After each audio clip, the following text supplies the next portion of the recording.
I think I should start with the heart. If we're going to talk about disease, because heart disease is still globally the biggest killer, why don't we start with heart? What things can we do to prevent or reverse heart disease? I'm sure you're all great students, you've all had it written down, but let me remind you, one of the most important things you can do to reverse heart disease is to have a healthy plant-based diet. I mentioned earlier that when I was doing cardiothoracic surgery up in Cambridge, heavy work, really heavy work. We had to do 3 of these bypasses every single day, enormously tiring. But what we had to do is open up somebody's chest, stop their heart, link it up to a big contraption, and then try and close them all up again. It was a big, big deal. The person would be in pain for months, they'd need rehabilitation, and then, at least if it was a successful operation, they'd be alive. But evidence has shown us from years ago that just by changing your diet into a healthy plant-based diet, no meat, no milk, no refined sugar, those arteries that were closing down can now open up. Now, for me, even today, I've been doing this for many, many years. It's still miraculous to me that you can reverse one of the biggest problems in the world in terms of health just by changing your diet. You can get rid of doctors like me and you can just replace it with a healthy diet. That is amazing, and I commend it to all of you. Some of you may have heart disease today. You may have an appointment to see a doctor in a few weeks or months. I can guarantee you, if you go onto a healthy plant-based diet today, by the time you see the doctor, you may not even need an operation. I guarantee that's true. I've seen it with my own eyes. So that's heart disease. What about high blood pressure? If I was to ask you, do you know somebody with high blood pressure? Everybody would say yes. It's such a prevalent disease. Now, what few tips have I given you to reverse high blood pressure? Well, plant-based diet is absolutely good. You have to exercise. We've seen Teeny skipping along this very stage, demonstrating how we have to exercise. It's brilliant. Water. I think water is one of the simplest things you can do to lower your blood pressure. Remember the example I gave you. If you were swimming in a lake, that's fine. If you were swimming in a lake of honey, that will be incredibly difficult because it's so thick. And that's what happens to your blood. If you don't have enough water in it, it becomes incredibly thick. You then have to use a lot of energy to push that blood round the system. Therefore, your blood pressure has to rise. Here's something though, going on from the plant-based diet, we said that greens do something quite remarkable in our arteries. They get the interior of our arteries to release a chemical called nitric oxide. That nitric oxide opens up the arteries all over. I told you nitric oxide is the active ingredient of Viagra. Okay, I know none of you have heard of it, none of you need to use it, but I can tell you when it comes to things like erectile dysfunction, rather than reaching for the pill, the best thing to do is reach for those greens. And let me remind you, gentlemen, because this is very important, if you have an episode of erectile dysfunction, you're at a high risk of having a heart attack or a stroke in the next 5 years. So rather than just going to the pill, start thinking about changing your lifestyles. Number 3, cancer. What things have we said about cancer? Well, I always tell people, and I've been speaking to a lot of people in the clinics throughout the weeks, if you have cancer, there are certain things that you must do. Cancer loves sugar, you must eliminate refined sugar. Vitamin D is key. You must have high levels of vitamin D. I recommend 20,000 units per day. Along with that, vitamin C, high dose. I have seen with my very own eyes people on high doses of vitamin C having their cancer reversed. We cannot guarantee it. Don't quote me. You can't guarantee it. But I have seen people on high doses of vitamin C have their cancer reversed. And remember, if you do have cancer, you must seek medical advice. I told you earlier during the week that those people who just say, I just want to go the natural route, often they don't survive. What you must do is seek medical attention and do the lifestyle, and then you have the best possible chance of surviving cancer. Medical attention alone does something, but it doesn't do everything. I remember when I used to be in the hospitals, the doctors would treat you for cancer and then allow you to eat the same foods that would cause cancer. That doesn't make any sense. So hospital treatment is good, but match that with lifestyle change, you've got a great chance of getting through, honestly. Now, what else can you do for cancer? I always say you should spice up your life. Spice up your life. Spices are really the keys to a healthy lifestyle too. They're like nature's natural drugs. The more spices you have in your life, the better your cells are going to be. Turmeric, most of us have heard of turmeric. It's a powerful antioxidant.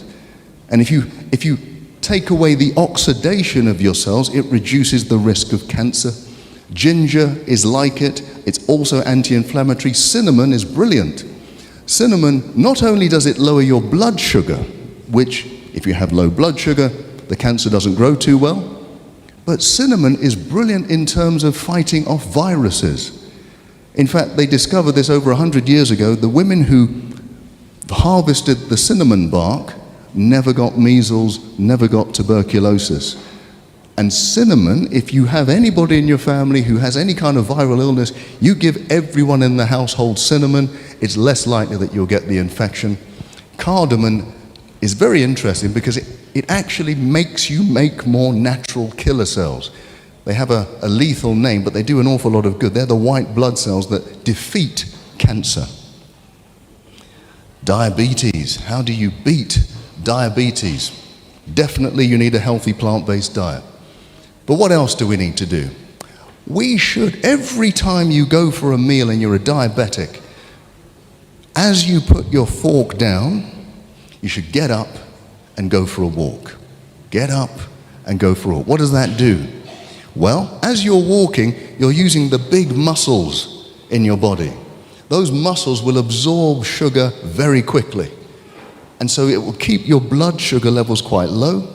You then don't need to release a lot of insulin to deal with the sugar, and that means your cells can become insulin sensitive again. Insulin sensitivity is the opposite of diabetes. It can actually cure diabetes. I've told you quite boldly that anybody with type 2 diabetes does not have to live with it. Type 2 diabetes is completely reversible. Type 1 is more difficult, but type 2, completely reversible. So you do not have to live with it. Change your lifestyle and get rid of it. Okay, autoimmune disease, that was the last talk I did. That refers to all of these antibody diseases that are attacking different parts of the body. There are roughly 400 or 500 of them. Wherever you've got tissues in your body, you will have an auto-antibody if things go badly. And I must say, although I didn't talk about it, one of the biggest causes of infertility is autoimmune disease. Now, I know people go to the hospital for IVF treatment, absolutely, but rarely do they get to the bottom of what is the problem. And it's usually that you've got antibodies attacking your organs inside that makes it almost impossible to conceive. So everything you've heard me talk about with autoimmune disease, you need to apply if you want to get pregnant. Okay. Now, you see my details. I'm hoping that in 9 months I'm going to get lots of communications of people telling me, yeah, we have a child. So it's possible, believe me. Now, some of the things, if you weren't here the other day, some of the big things that you need to do to get rid of autoimmune disease is get rid of milk, because milk is one of the key factors that generates these antibodies. Deal with stress. Make sure you avoid refined sugar. Have high doses of vitamin D. If you do that, you have a great, great chance. A bit like a little boy called Bart Simpson, don't have a cow man. Stay away from the milk. Okay. Now, this is increasingly a problem on this continent of Africa. Didn't used to be.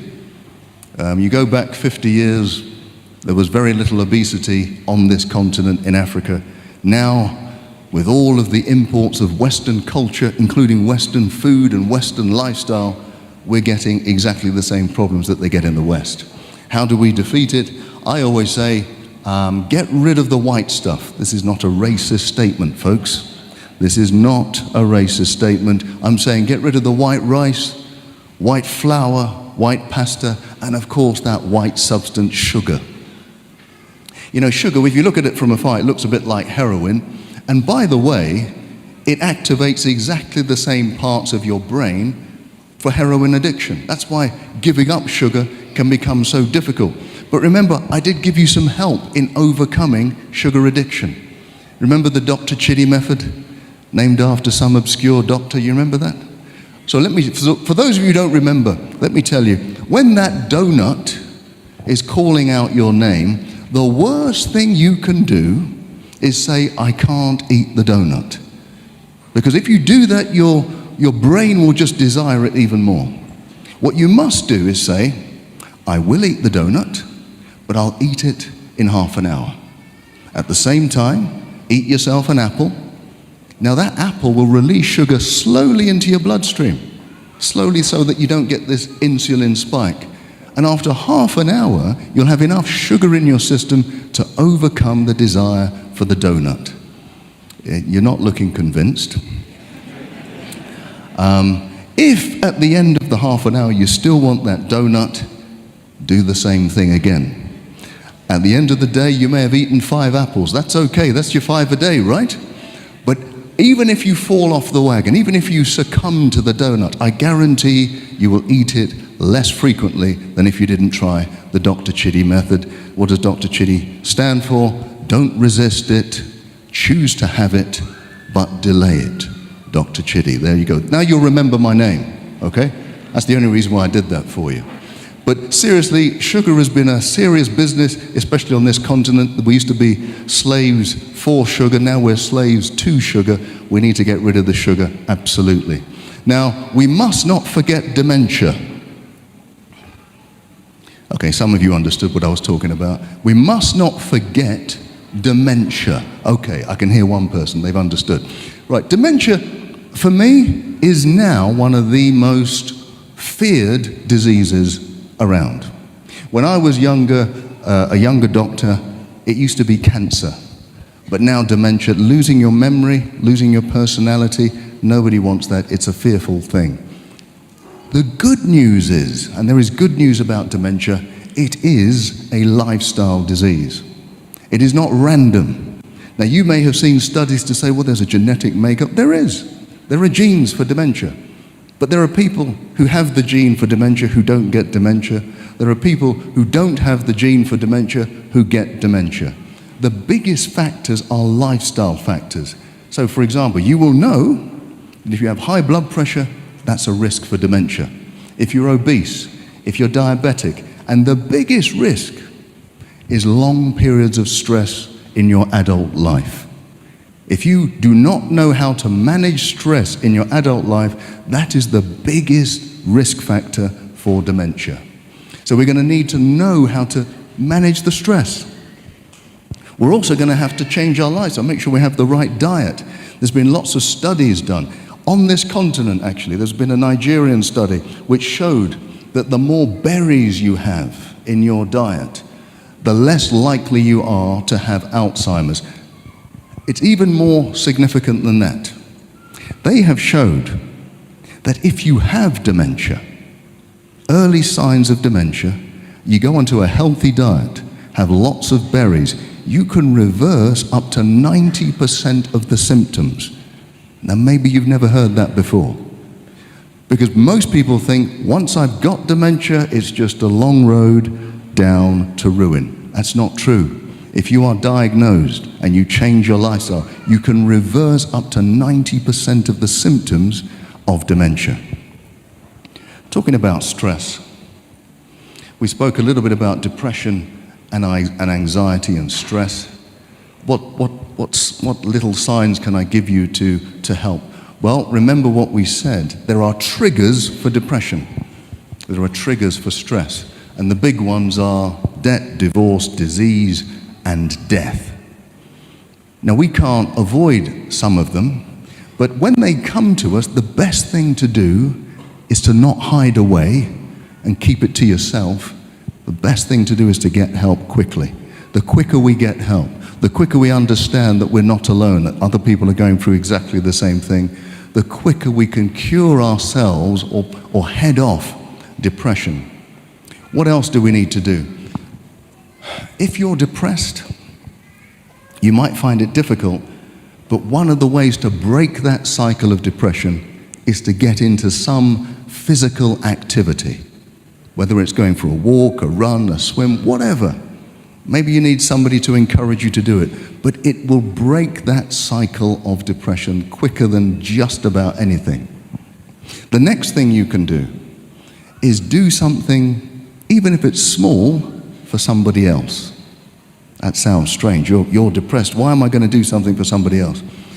Well, we have shown through scientific endeavor that by doing even a small thing for someone else, it takes your mind off of yourself. And that can break that cycle of that spiral of self-thought. So the more you can do for somebody else, even if you don't feel like it, think of it as if you're doing something for yourself when you're doing something for somebody else. Being kind to somebody else is actually being kind to yourself.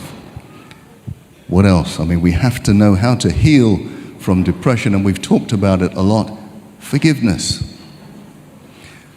The quicker we can start to forgive ourselves, forgive others, if you're able to do that, it is a quicker release from the grips of depression and stress.